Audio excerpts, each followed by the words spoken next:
Hello friends, subscribe करें हमारे channel को और बेल आइकन को भी दबाएं ताकि सारी लेटेस्ट अपडेट और वीडियो आप तक पहुंचे सबसे पहले। नमस्कार दोस्तों, मैं हूं राहुल स्वामी आपके बीच एक नई वीडियो के साथ। आज हम बात करेंगे एएचडीपी फर्स्ट ईयर की तीसरी सब्जेक्ट इंट्रोडक्टरी एनिमल मैनेजमेंट में, जिसमें हमने पिछले वीडियो में बंद आवास व्यवस्था के बारे में अध्ययन किया था। आज हम पढ़ेंगे बंद आवास व्यवस्था की इकाई। सो गाइस, वीडियो को स्टार्ट करने से पहले चैनल को लाइक एंड सब्सक्राइब कर दें। अब हम बात करते हैं बंद आवास व्यवस्था की इकाई। पिछले वीडियो में हमने बताया था कि बंद आवास व्यवस्था में पशु के खड़े होने के लिए, यानी कि एकल पद्धति आवास व्यवस्था में, एकल पद्धति में तो पशु के खड़े होने के लिए 17 से 19 फुट चौड़ाई तथा दोहरी पद्धति आवास व्यवस्था में, दोहरी में जिसमें पहली 3 मुँह में 24 से 26 फुट चौड़ाई में तथा पूंछ से पूंछ में 28 से 30 फीट चौड़ाई। ये हमने पिछली वीडियो में बताया था, यानी कि पशु के लिए खड़े होने का स्थान, यानी कि कितने स्थान में पशु खड़े होते हैं, यानी कि प्रति पशु यानी 24 से 26 फुट चौड़ाई मुँह से मुँह पद्धति में, और एकल पद्धति में 17 से 19 फुट, और पूंछ से पूंछ में 28 से 30 फीट। अब हम बात करते हैं इसकी इकाई, यानी कि इस इकाई को कई भागों में बांटा जाए, जैसे चारा डालने का स्थान, नादिया मेजर, पशु के लिए खड़े होने का स्थान, नाली, सफाई के लिए रास्ता, चार दीवारी, फर्श, छत, फर्श वगैरह, नवजात गृह, शरणगृह और सिंह, आइसोलेशन कक्ष। ये हमने खुले आवास व्यवस्था में भी पढ़ा था, इन सबका अध्ययन किया था। अब हम बात करते हैं चारा डालने का स्थान। यह स्थान यानी कि मुँह से मुँह पद्धति में मध्य में होता है, यानी मुँह से मुँह पद्धति में तो मध्य में होता है, पद्धति में मध्य में होता है तथा इसकी चौड़ाई की बात करें तो हम 4 से 5 फुट, ये इसकी चौड़ाई है। इसके बाद हम बात करते हैं नाद या मेजर, जिसमें पशु को चारा खिलाया जाता है। यह ईंट व कंकर के द्वारा बनाई जाती है नाद। अब इसकी चौड़ाई की बात करें तो हम 2.5 से 3 फुट इसकी चौड़ाई होती है। इसके बाद हम बात करते हैं पशु के खड़े होने का स्थान। यह नांद के समांतर होता है, यानी कि नांद के समांतर होता है। इसकी चौड़ाई 5 से 6 फुट तथा इसके बाद हम बात करें तो नाली, जिसमें पशु के मूत्र के निष्कासन हेतु बनाया जाता है। इसकी चौड़ाई की बात करें हम नाली की तो इसकी होगी 1 से 1.5 फुट चौड़ाई। अधिकतर एग्जाम में सिर्फ चौड़ाई ही पूछी जाती है इन सबकी। इसके बाद हम बात करें सफाई के लिए रास्ता, जो कि नाली के समांतर होता है। यह नाली के समांतर होता है। इसकी चौड़ाई की बात करें तो 3 से 4 फुट। इसके बाद चार दीवारी का उपयोग पशुशाला के चारों तरफ किया जाता है, जिसकी ऊंचाई, यानी कि ऊंचाई क्रमश से कितनी होनी चाहिए, यानी कि 5 फुट के लगभग होनी चाहिए। एवं वह कच्ची व पक्की ईंटों द्वारा निर्मित होने चाहिए, जिससे पशु बाहर नहीं जा सके। इसके बाद हम बात करते हैं फर्श की, जो कि पशु के लिए खड़ा होता है, जहां पर वह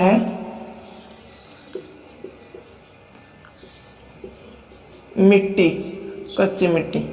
इसके बाद हम बात करते हैं छत की ऊंचाई की बात करें तो 15 फुट। अगर वह चौड़ाई की बात करें तो 8 से 10 फुट होनी चाहिए। वह कच्ची पक्की ईंटों से निर्मित होनी चाहिए। इसके बाद हम बात करते हैं परसोगृह में पशु को 25 से 30 दिन, यानी कि परसों के 25 से 30 दिन पहले ही स्थानांतरित कर दिया जाता है। 25 से 30 दिन पहले ही,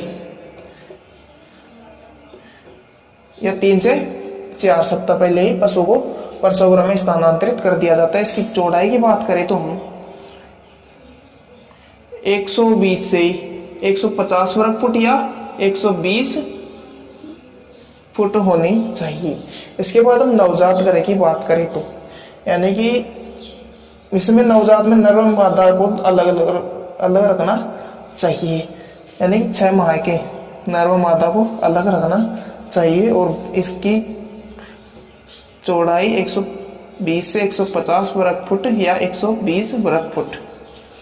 इसके बाद हम बात करते हैं सांड घरे की।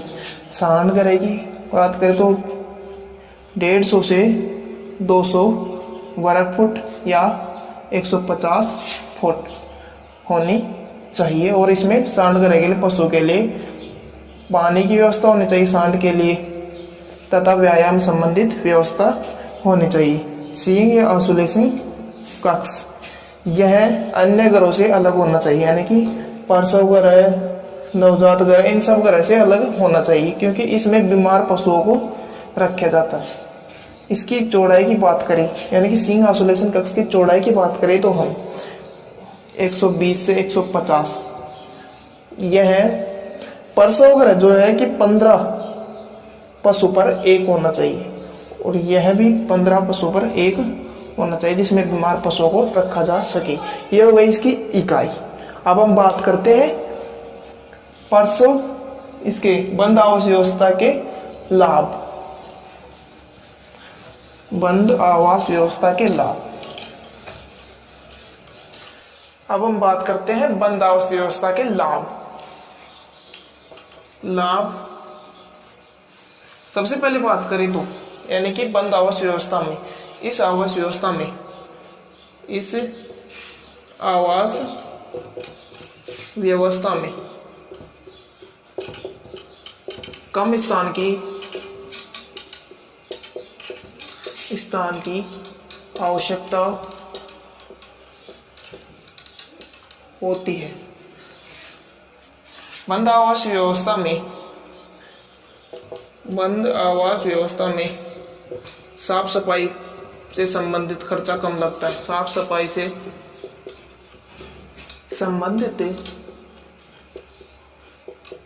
कम खर्चा लगता है। इसके बाद इसमें पशु, यानी कि बंद आवास व्यवस्था में पशु देखने में सुव्यवस्थित व आकर्षक लगते हैं। बंद आवास व्यवस्था में, यानी कि इस आवास व्यवस्था में खराब मौसम में खुले आवास व्यवस्था की तुलना में खुले आवास व्यवस्था की तुलना में अधिक सुरक्षित रहते हैं।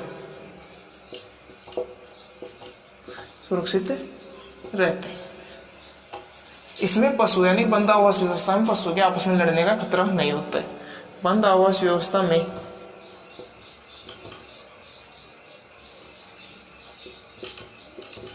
पशुओं के आपस में लड़ने का खतरा नहीं होता। पशुओं के आपस में लड़ने का खतरा नहीं होता है। इसके बाद हम बात करें इस आवास व्यवस्था में, यानी कि बंद आवास व्यवस्था में प्रजनन प्रभावित नहीं होता है। इसमें प्रजनन प्रभावित नहीं होता है। यह हुए इसके लाभ से। इसमें दोबारा देख लेते हैं इसको। इस आवास व्यवस्था में, यानी कि कम स्थान की आवश्यकता होती है, क्योंकि इसमें पशुओं को खुला नहीं छोड़ा जाता, एक स्थान पर बांध कर रखा जाता है, जिससे कम स्थान की आवश्यकता होती है। इस आवास व्यवस्था में, बंद आवास व्यवस्था में साफ सफाई से संबंधित खर्चा कम लगता है। इसमें पशु को देखने में सुव्यवस्थित व आकर्षक लगते हैं, क्योंकि एक स्थान पर एक ही लाइन में समांतर बंधे होते हैं पशु, और वह आवारा नहीं डोलते, इसलिए वो सुंदर व आकर्षक लगते हैं। यानी कि खराब मौसम में, जैसे कि बरसात के समय, सर्दी, गर्मी, इनमें अधिक सुरक्षित रहते हैं बंद आवास व्यवस्था में। इस आवास व्यवस्था में पशुओं के आपस में लड़ने का खतरा नहीं होता, यानी कि बंधे होने के कारण वो आपस में नहीं लड़ सकते। खुले आवास व्यवस्था में खुले रहने के कारण वो लड़ सकते हैं। इसमें प्रजनन प्रभावित नहीं हो सकता, बल्कि खुली आवास व्यवस्था में प्रजनन प्रभावित हो सकता है। ये हो गया इसके लाभ। हम बात कर हानि, बंद आवास व्यवस्था की हानि। इसमें पहले बात करें तो यानी कि बंद आवास व्यवस्था में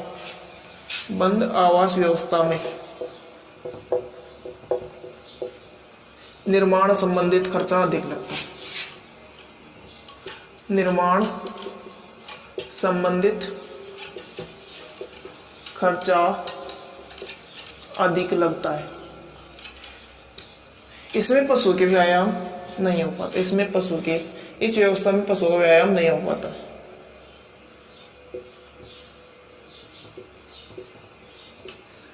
पशु का व्यायाम नहीं हो पाता है।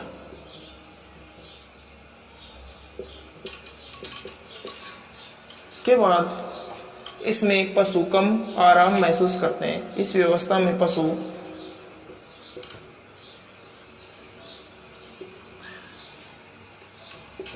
कम आराम महसूस करते हैं।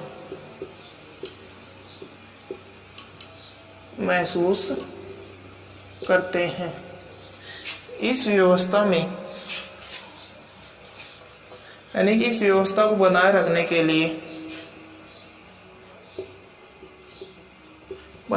के लिए अधिक मेहनत व अधिक खर्चे की आवश्यकता होती है। अधिक मेहनत व अधिक खर्चे की आवश्यकता होती है। अधिक खर्चे की आवश्यकता होती है। इसमें यानी कि इस आवास व्यवस्था में ताव में आई हुई मादा की पहचान नहीं कर सकते। यानी कि बंद आवास व्यवस्था में ताव में आई हुई